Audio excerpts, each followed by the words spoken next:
welcome to the Deep Dive. You've brought us an extraordinary set of sources today, all courtesy of Tarot by High C. It's a really interesting pairing. It is. It's this dynamic mix of very specific astrological insights for November 20, 2025, and then it's layered with this beautiful kind of high-concept allegorical StoryScope. Right. It's not often we get, the technical readout and the mythology paired up so perfectly. No, it's a great combination. So I think our mission here is to go beyond just the forecast and really unpack this single powerful idea that threads through both of them. And what's that?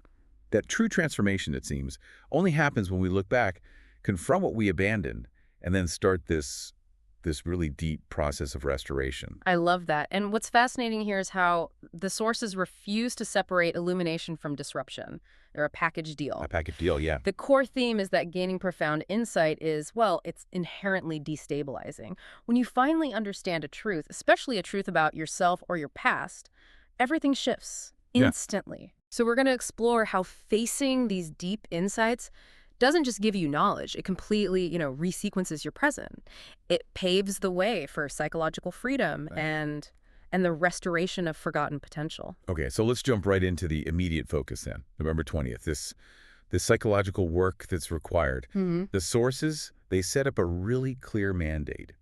It's about setting intentions around emotional empowerment, healing, and honesty. Yes. It's all about manifesting psychological freedom. Exactly. But it's not about, making these radical sweeping gestures. Or grand declarations. None. The advice is highly specific. It requires gentle, steady follow-through. We're encouraged to stop making these vague, massive goals and instead focus on making promises we can actually meet. So your actions have to line up with the truth you're trying to uncover. Precisely. So why this specific date? Why is November 20th so geared toward internal cleanup and emotional honesty? That is all governed by the Sun conjunct Mercury Rs. RX, so retrograde. That's it, retrograde. And when the Sun aligns with the retrograde Mercury, it supercharges the mind's tendency to turn inward. Often involuntarily, I imagine. Oh, absolutely. Towards issues of the past. It's when secrets, hidden scandals, long-buried truths, they just start to stir. It compels us to review and reconsider. That sounds less like a gentle whisper and more like the universe forcing us to finally, open that dusty box in the attic we've been avoiding for years. It definitely forces the issue, yes, but the way the revelation arrives is key. The sources describe it as a gentle revelation surfacing from the depths. It's almost like an inner whisper that holds the exact piece of the truth you need. This is the moment to stop intellectualizing and start feeling the truth. But the primary caution here is vital. There's always a catch with Mercury retrograde. There always is. It can also amplify noise and, minor chaos. The sources warn us to avoid getting wrapped up in superficial drama or things that don't truly matter. Right. Your goal isn't to create new chaos. It's to focus, laser-like, on clearing up old confusion. Okay, but if we're seeking psychological freedom, how do we distinguish between a genuine, gentle inner whisper pointing toward healing and just old anxieties or self-doubt bubbling back up? That's the critical question, isn't it? Yeah. And the answer lies in this shift the source describes.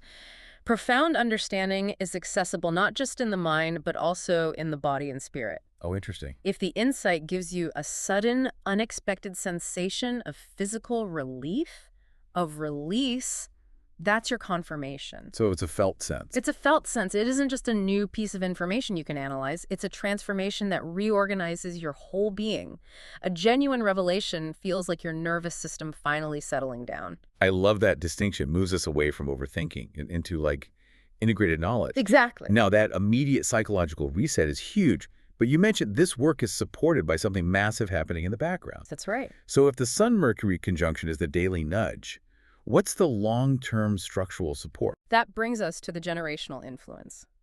The Uranus RX sextile Neptune RX. Okay, that sounds big. It is. This is not a fast transit. It's the second in a series of 3 very rare sextiles, and it's in effect from August 2025 all the way through July 2026. A whole year. A whole year, which means the insights and the psychological work we do now have some serious longevity momentum behind them. That suggests a sea change, not just a tide change. Oh, yeah. So let's break that blend down.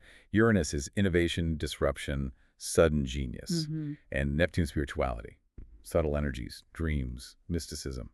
Why do these two giants, both retrograde, work so well together in a sextile? Well, a sextile is an aspect of opportunity and cooperation. So they're helping each other out. They're harmonizing the seemingly incompatible. Innovation suddenly finds a spiritual dimension, and spiritual quests find practical disruptive applications. And because they're both retrograde, they compel us to look backward. There's the theme again. It is.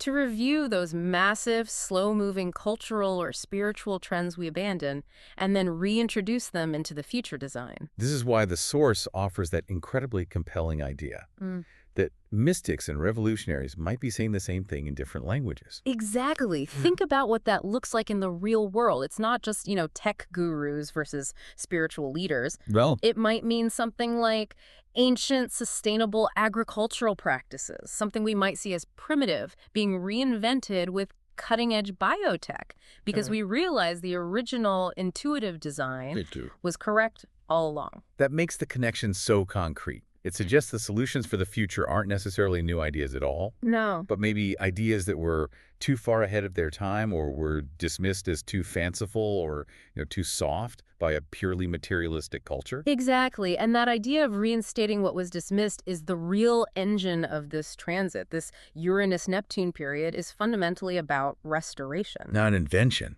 Not invention.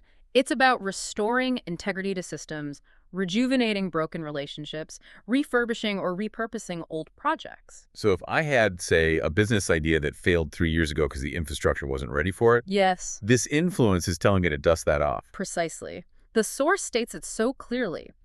This transit supports reinstating things that were previously regarded as useless or fruitless, but are now pertinent Yes. because their time has finally come.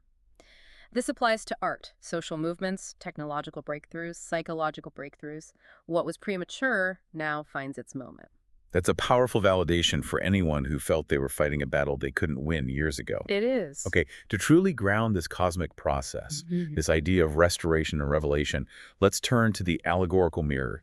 Let's get into the StoryScope. The perfect parallel. It really is. Yeah. So our scene features Commander Elowen Reese. She's navigating her star frigate, the Ariane, toward the Sphère des Anciens. And this isn't just any destination. No. It's near the outer rim of the etheric belt, where starlight swirls like liquid memory. I mean, the physical reality of the setting immediately tells us we're entering a domain governed by the past. And the sphere itself is this beautiful, terrifying parallel to the human unconscious mind. How so? It's described as a fractured world machine, built by an extinct civilization that literally wove consciousness into the planet's architecture. It's known to amplify intuition and reveal hidden truths. It's the ultimate Mercury retrograde mirror. It is. It forces self-confrontation. And as the Aryan approaches, Elowen experiences that classic destabilization we see during these deep planetary reviews. Her sensors flicker, reality bends. And the boundaries between objective truth and subjective memory just get thin. Exactly. This perfectly mirrors that feeling of the Sun-Mercury conjunction, right? When the exterior world seems to glitch because the interior world is demanding attention. Absolutely. Elowen feels that subtle, persistent tug on her consciousness. It's not a command. It's that same inner whisper instructing her. Still, listen. So she has to stop and pay attention. She does. And she takes this terrifying step of leaving the stability of her ship and venturing into the crystalline caverns of the sphere.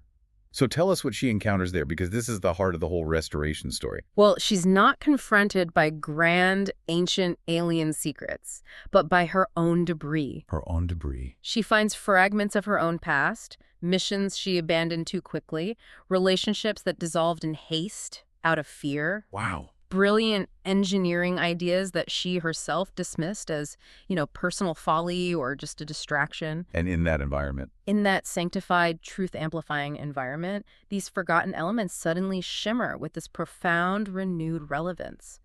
The energy of the sphere is illuminating the difference between things that truly died and things that she simply quit on prematurely. So she literally finds the blueprints for her future among the mistakes of her past. Yes. And this leads to her core realization right there in the chamber. It's not about finding new truths, but restoring the ones I abandoned. That phrase is such a profound synthesis. It's the Sun-Mercury mandate for clarity and the Uranus-Neptune mandate for restoration, all in one. It is. It means the revelation she needed wasn't external. It was locked inside the potential she failed to carry forward. And once she accepts that, the breakthrough is just immediate and total. The magical and the scientific, the Neptune and the Uranus, they suddenly become fully entwined. She receives visions of radical potential. We see that massive visionary shift in the StoryScope. Forgotten technologies are being reinvented. Old, dissolved alliances are being powerfully reforged. Dreams she had once dismissed as just impractical fantasy now provide the guidance for navigating future worlds. And here's where the perspective shift changes everything. Go on. What was once seen as mere eccentricity is now recognized as true brilliance. What was labeled fantasy is now seen as a viable design principle. And what was ultimately dismissed as useless. Revealed itself as simply premature. That's the key psychological takeaway that binds all the sources together, isn't it? It has to be. We so often confuse failure with bad timing. Right. If you weren't met with success, maybe it wasn't a flaw in your idea or your potential.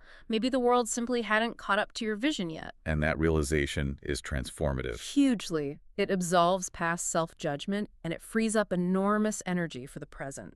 So Elowen realizes her crew has been trying to invent entirely new solutions when the answers were already encoded in the fragments she'd abandoned. She's been looking in the wrong place. Exactly. So she returns to the Ariane, and she's carrying an artifact, a prism of restored memories and future possibilities. Her crew is naturally astonished, right? They think this discovery changes the entire mission. They're focused on the novelty of it, new shiny thing. Yeah. But Elowen offers that powerful final correction, and it just synthesizes this entire deep dive perfectly. She says, no, this reminds us of everything we forgot. That line summarizes why this period is all about looking backward to move forward. True revelation, supported by these celestial influences, it's never just information. It is transformation driven by memory. The transformation of things that were prematurely discarded into renewed potential. So if the stars in the story both emphasize that success often lies in restoring things we gave up on, things we thought were fruitless or useless, just because their time hadn't come yet, what does that mean for you listening right now? This period compels you to ask, what great, brilliant potential have you already identified and dismissed? Maybe out of fear or lack of funding, or simply because the environment wasn't right. That one idea. That idea, that abandoned project, that forgotten relationship that still holds profound value, it's just waiting for its moment. And now is the time to listen to that inner whisper, revisit those possibilities, and realize that the timing for your wildest, most eccentric, most restorative dreams might finally be perfect.